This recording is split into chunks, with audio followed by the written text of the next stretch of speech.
আসসালামু আলাইকুম, কেমন আছেন সবাই? যারা ভাবেন প্রবাস অনেক সহজ, একদম মোটা মোটা টাকা পাওয়া যায়, আসলে প্রবাস এত সহজ না, অনেক কষ্টকর।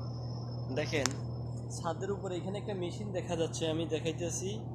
এই যে এইটা উপরে, এখানে উপরে প্রায় বর্তমানে 40 ডিগ্রির উপরে তাপমাত্রা আছে।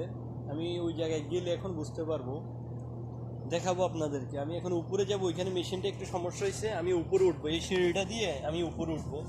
দেখেন আমি উপরে উঠতেছি, সিঁড়িটা দিয়ে উপরে উঠতেছি। আর আসল কথা হচ্ছে কি, প্রবাসে আমরা দেশে থাকতে যারা প্রবাসে আসার কথা চিন্তা ভাবনা করি, তারা আমরা অনেক কিছুই ভাবি যে আসলে প্রবাসটা অনেক প্রবাসে অনেক মধু, বুঝছেন, অনেক মধু। দেখেন, এই যে এই জিনিসটা আমি ঠিক করব এখন, কোথায় কোনটা জানি, এই যে আমি এই জিনিসটা ঠিক করবো। এখানে ছোট একটা কিবোর্ড আছে আর কি, কোনো সমস্যা হইলে এখানে একটা অ্যালার্ম চলে আসে।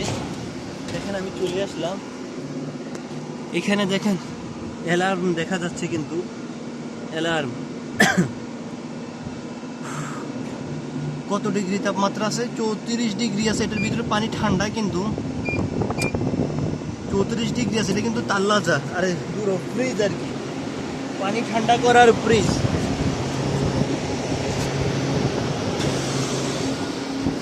এটা কিন্তু পানি ঠান্ডা করার ফ্রিজ এটা। তো আসলে দেখছেন কত রোদ পড়তেছে, সামনের দিকে তাকাইতে পারতেছি না। দেখেন ছাদের উপরে দেখেন অনেক কিছু দেখা যাচ্ছে।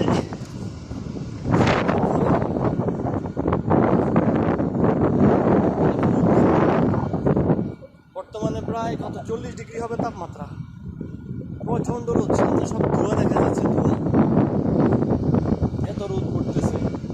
এই পাশে পাহাড়, এই মানে চারপাশে পাহাড় আছে, দেখেন এই পাশেও পাহাড় দেখা যায়, পিছনেও পাহাড়, ডানে বামে যেদিকে থাকে শুধু পাহাড়।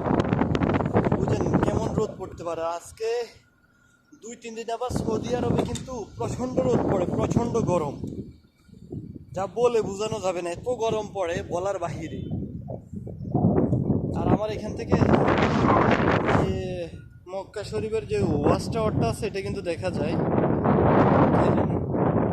এই যে ধোয়ার কারণে দেখা যায় না,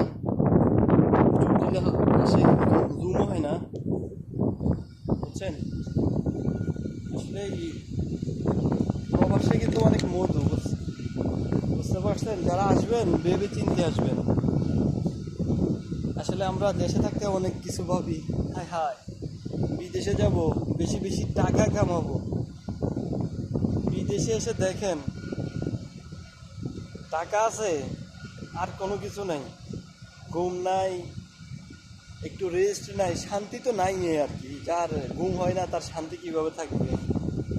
প্রবাসে টাকা আছে, টাকা পাওয়া যায়, কিন্তু আর এই ব্যতীত কোনো কিছু পাওয়া যায় না। আমার মনে হয় না শেষ কখন একটা না 6 ঘন্টা ঘুমাইছি, প্রায় 3 বছর হয়ে গেছে, কখন যে 6 ঘন্টা ঘুমাইছি ওই কথাটাও আমার খেয়াল নাই। কিন্তু সময় পাই এখন, মাঝে মাঝে শুক্রবারে আমি আমার ছুটি আর কি, সময় পাই, তারপরে শুক্রবারে ঘুম হয় না, বিভিন্ন কাজে এদিক সেদিক চলে যাওয়া লাগে, এদিক সেদিক একটু দেখাশোনা করা লাগে, কিন্তু ঘুমাইতে পারি না। আমি 4 ঘন্টার বেশি ঘুমাইতে পারি না, 4 ঘন্টার বেশি ঘুম হয়ও না, শুয়েও থাকতে পারি না। কাজ করতে করতে অভ্যাস হয়ে গেছে, কাজ করতে করতে অভ্যাস হয়ে গেছে। এখন সত্যি কথা যেটা, আমার শুক্রবারের দিন ছুটি, তাও আমি বৃহস্পতিবারের দিন রাতের প্রায় কয়টা বাজে, 2টা-2:30 বাজে ঘুমাই। ফোন দেখতে দেখতে, ভিডিও এডিট করতে করতে সময় চলে যায়।